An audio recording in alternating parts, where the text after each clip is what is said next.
Kak, BB aku 80 dan aku ikutan IF yang kakak sarankan dan perut saya sangat buncit. Apa dengan makan hewani saja perut saya bisa mengecil? Jawabannya tentu saja bisa ya. Kita akan bedah ini teman-teman ya. Kita akan bedah ini, cuma ini videonya mungkin bisa jadi panjang. Jadi teman-teman pertama follow saya, kemudian simpan VT ini atau sebarkan kepada orang lain silahkan ya. Yang pertama kita harus tahu dulu teman-teman bahwa perut yang buncit itu disebabkan karena ada lemak di bawah kulit. Jadi perut kita, pertama perut, kemudian dilindungi oleh otot, di atas otot, kemudian karena kita makannya selama ini banyak, nasinya banyak, yang manis-manis banyak, kemudian yang bertepung juga banyak, akhirnya terbentuklah lemak ya.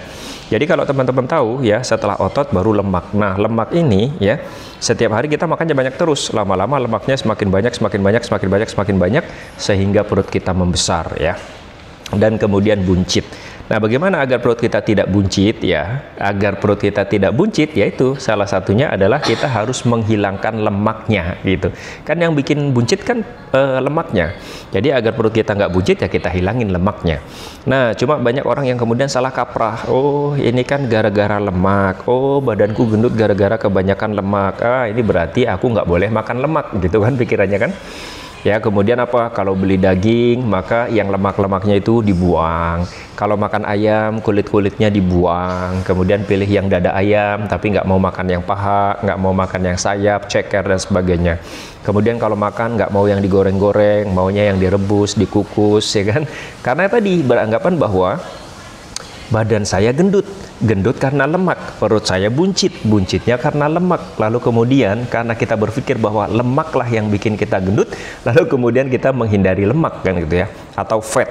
Kalau kita mencari tahu fat itu dari mana aja, oh dari minyak, dari kulit ayam, kemudian dari gaji sapi dan seterusnya, sehingga semua itu kita hindari ya. Semua itu kita hindari, tapi kita masih berani tuh. Anehnya ya, masih berani makan nasinya banyak, masih tepungnya banyak, kemudian masih makan yang manis-manisnya banyak ya. Lalu kita kadang-kadang suka berpikir, aku kok udah menghindari lemak di tubuh nggak berkurang-berkurang ya? Ya itu tadi, karena salah kaprah ya. Banyak orang beranggapan bahwa lemak tubuh yang terbentuk selama ini itu berasal dari lemak, padahal tidak. Ya, lemak tubuh kita, buat teman-teman yang sudah gendut, obesitas dan seterusnya, itu lemak tubuh terbentuk karena kita selama ini kebanyakan makan. Ya, dan yang paling banyak kita makan tuh 3 tadi aja, karbo, gula, tepung. Sayangnya ketiganya ini ya masuk ke dalam tubuh nanti dipecah ya. Nasi, baik nasi putih, nasi merah, nasi kuning, nasi uduk, nasi pink sekalipun gitu ya, masuk ke dalam tubuh itu akan dicerna. Di sini ada gerak peristaltik namanya, dia menekan.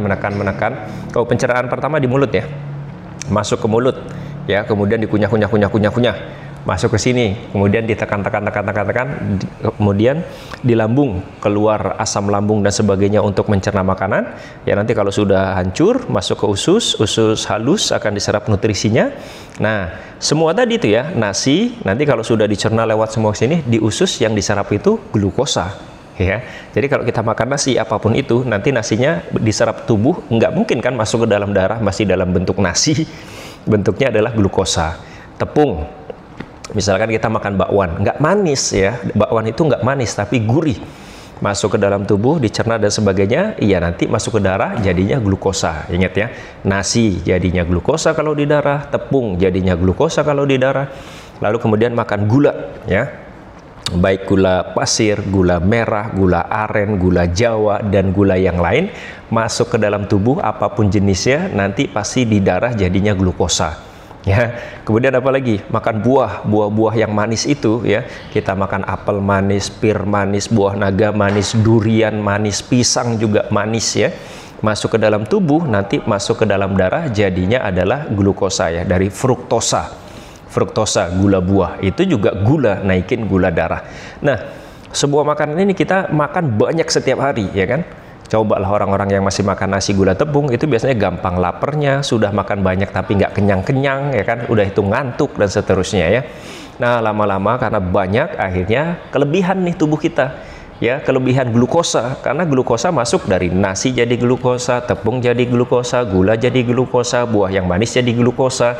Akhirnya glukosanya ini banyak di dalam tubuh, sehingga kemudian tubuh kita kelebihan glukosa, dan glukosa yang berlebih ini disimpan dalam bentuk lemak. Tuh ingat, Jadi lemak tubuh, ya, lemak tubuh bukan dari lemak yang kita makan. Lemak tubuh selama ini terbentuk karena ya kita kebanyakan makan nasi, gula, tepung. Nah, lanjut. Lalu bagaimana agar kita tidak buncit? Ya itu tadi, agar kita tidak buncit, kita sudah tahu penyebabnya. Penyebabnya lemak. Lemak itu dibentuk karena apa? Kebanyakan nasi, gula, tepung. Makanya kemudian kalau teman-teman mau menurunkan perutnya agar tidak buncit, hindari nasi, karbo, gula, tepung. Jadi makanlah yang hewani. Kenapa saya menganjurkan makan yang hewani? Karena kalau makan hewani, yang hewani itu masuk ke dalam tubuh tidak jadi glukosa, ya. Dia lemak dan protein. Protein di dalam tubuh jadi asam amino. Lemak di dalam tubuh jadi gliserol atau asam lemak dan sebagainya. Ya, itu nggak bikin gula darah naik. Nah, ketika gula darah naik, ya, ketika gula darah tidak naik, maka insulin tidak naik. Nah, ini kuncinya teman-teman. Kalau kita bisa menjaga insulin kita rendah, maka tubuh kita itu akan bisa mengenali lemak di dalam tubuh dan kemudian lemaknya bisa dipecah. Jadi gitu caranya. Jadi agar kita turunnya cepat, itu jangan sampai insulin tinggi. Kalau insulin tinggi, tubuh kita itu jadi bodoh, jadi goblok, jadi oon, ya. Nggak bisa tahu bahwa di tubuhnya ada lemak karena insulinnya tinggi terus gitu loh. Tapi kalau insulin kita bisa kita bikin rendah, itu tubuh kita akan menjadi cerdas, pintar, dan kemudian tahu bahwa oh banyak lemak ternyata di tubuh, dan kemudian lemak itu akan dipakai. Nah, makanya kemudian banyak orang juga yang susah turun berat badannya. Dia bilang, aku udah diet bang, kok susah turun ya?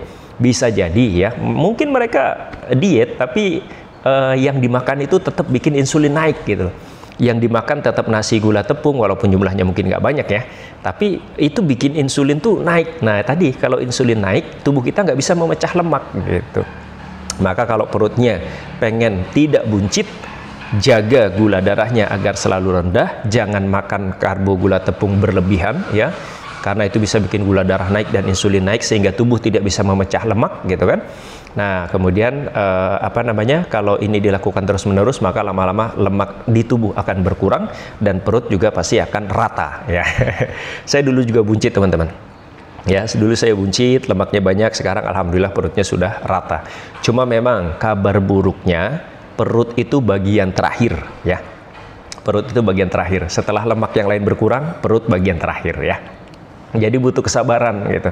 Jadi jangan berharap sebulan 2 bulan perutnya bisa langsung rata, six pack, itu enggak. Ya mungkin butuh setahun atau lebih gitu ya. Seperti itu teman-teman ya. Mungkin itu jawabannya, sangat panjang. Semoga mudah difahami ya. Jangan lupa follow.